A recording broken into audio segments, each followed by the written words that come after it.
Okay, still at the rest stop. I'm gonna go clean up.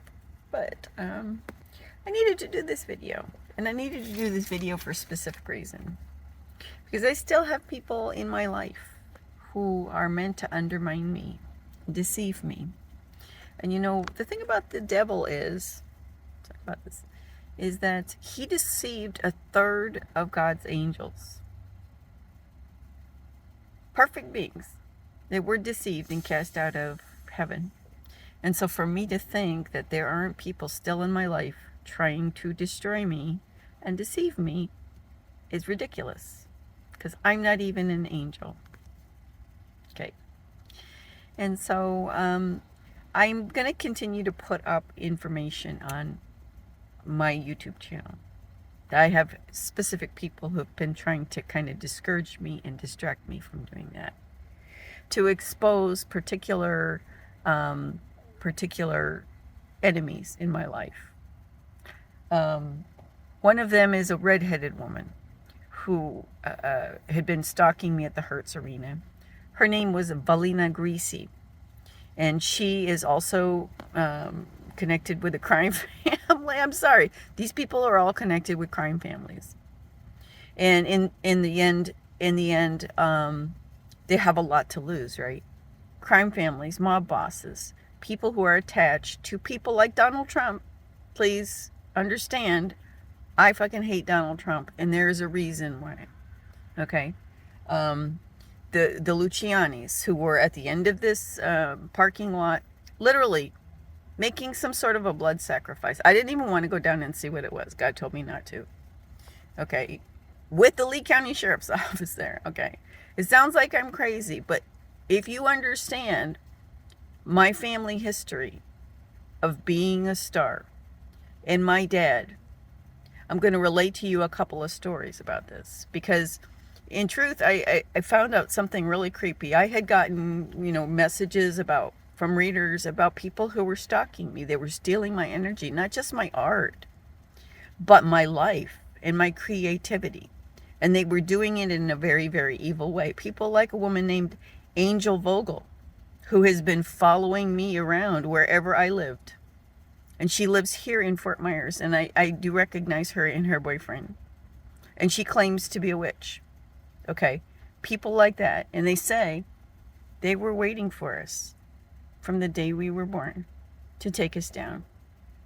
Angel Vogel, I saw her at the Edison Cafe where I worked for a woman named Michelle Lucier, who claimed she was from Massachusetts, claimed she was a Trump hater. But I understand Michelle Lucier has a middle name of Simini. And Simini is a mob family that has ties to the Pope. So there's the Lucianis, there's the Siminis,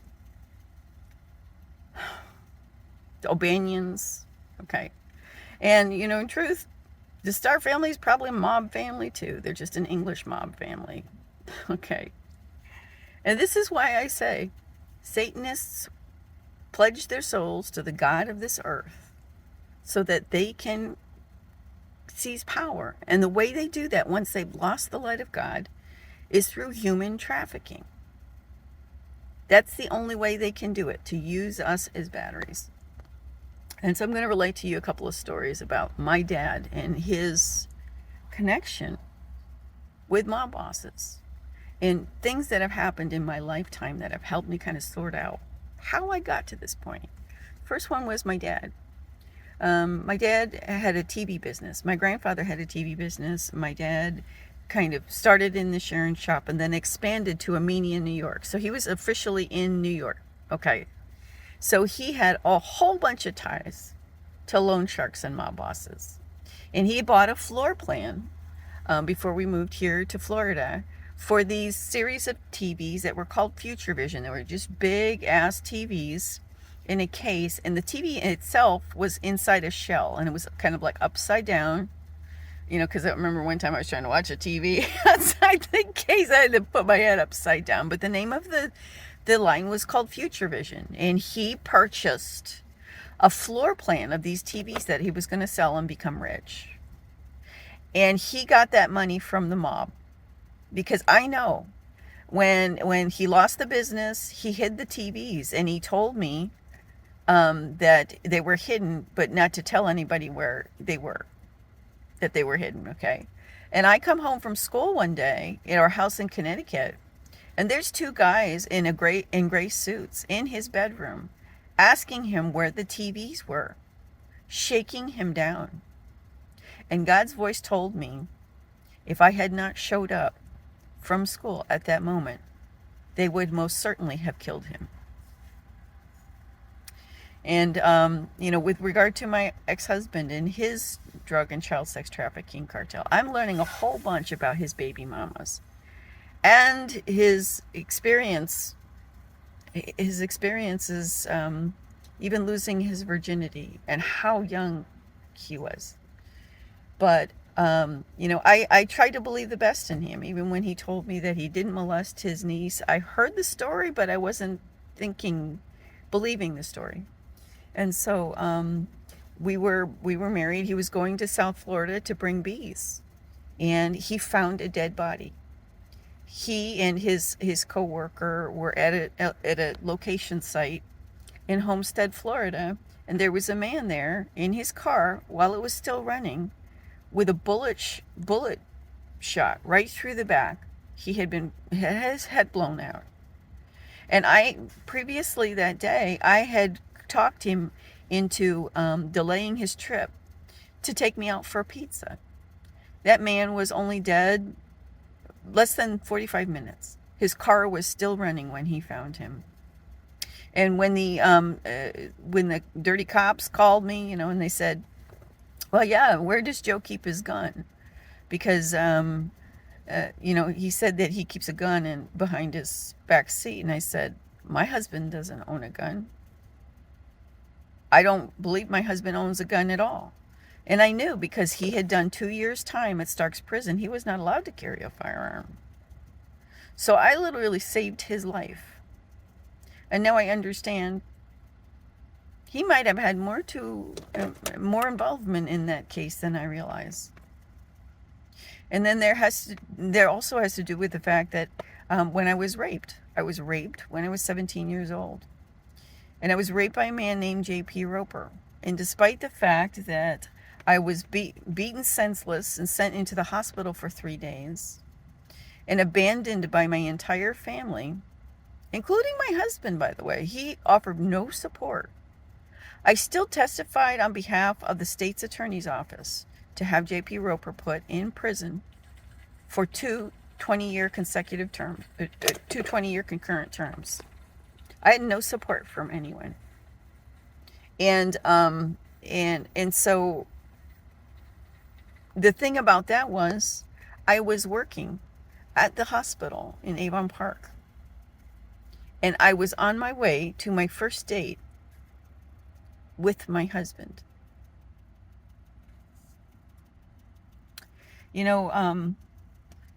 So it sounds like, oh, there's just this crazy lady in Fort Myers and she thinks the mob is after her. No, I know the mob is after me, and I know why.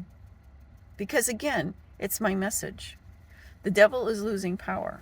If you talk about the Samini family, which has ties to the Pope, that was the message that my ex-husband's father and I preached about the Illuminati. The Seventh-day Adventist Church actually did. Daniel and the Revelation. Who's the beast?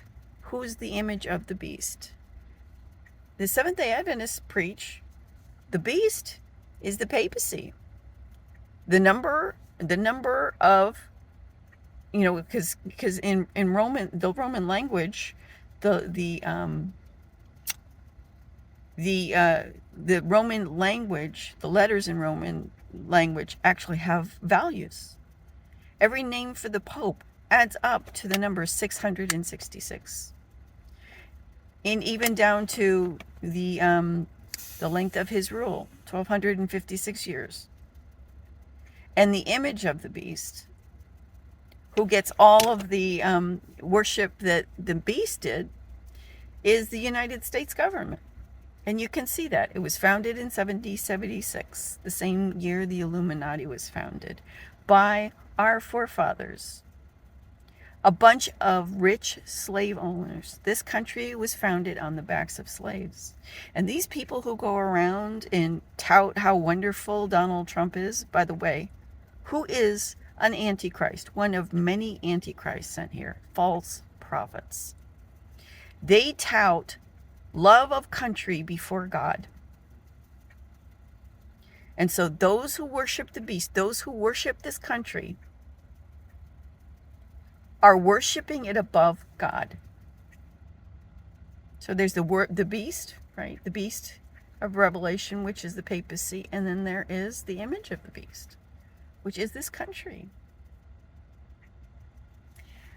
You know, I talked about the Masons, and I talked about how when Thomas Jefferson laid out the streets of Washington, D.C., they laid it out in the shape of a pentagram. How not demonic is that? Okay.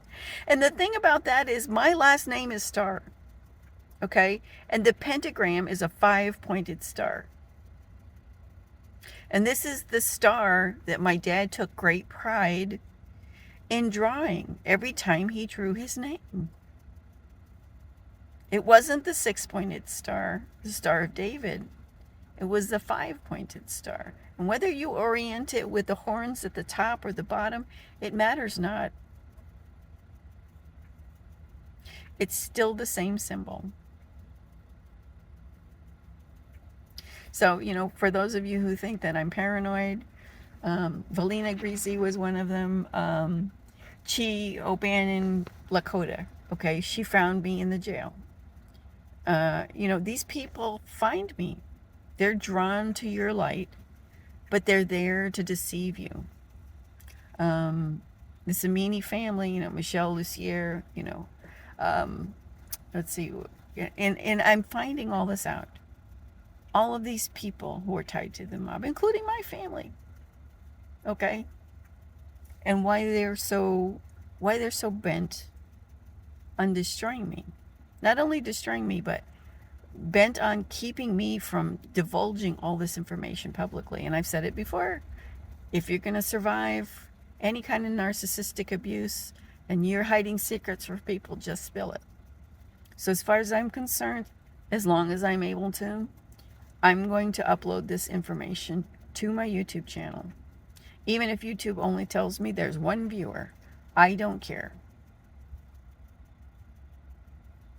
It's probably going to take me all day because my plan is out and I've been depleted of money. And this is how they work, okay? They deceive, but they breadcrumb you. They want to see you destroyed. They want to see you homeless. In my case, they want to see me homeless because they know that if they give me money, I'm just going to go buy more phone minutes and upload more videos. This is what it's all about. So I know, I believe, I know God hears. I know there are angels out there. But there's also good agents in federal agencies who are watching these videos. And so I'm going to continue to put them up, and I'm going to expose these people one by one, including the Harding family. Okay, the Harding family who have been stalking me. David Harding was involved in an insurance fraud scam that happened at the earlier part of this year. David Harding was a witness there. I called him. I put all this information up for the FBI family, but basically it's the whole family. Chloe Harding was the one that sent me the text message with the doctored Photoshop that said my husband was a pedophile, and I told her she was going to go burn in hell. Okay? All of these people, all of these families, they're all working together. And there's some of them that are walking around here at this rest stop, and I don't care because I'm not afraid at all. And I'm going to say this one last thing, okay? There's got to be one person out there that wants to see us win. And my Cash App is up there. And I need gas money. I need gas money. I need to be able to extend my phone minutes on my phone so I can put up more videos. I need to be able to take a shower. And I need to be able to wait this out until my husband is free. And he will be free. He will be free because I believe he will be free. God promises me he will be free. And I will be able to claim my inheritance that has been denied me after this is all over with. And I will have a house with a fenced yard and a dog. My dog will be able to run free.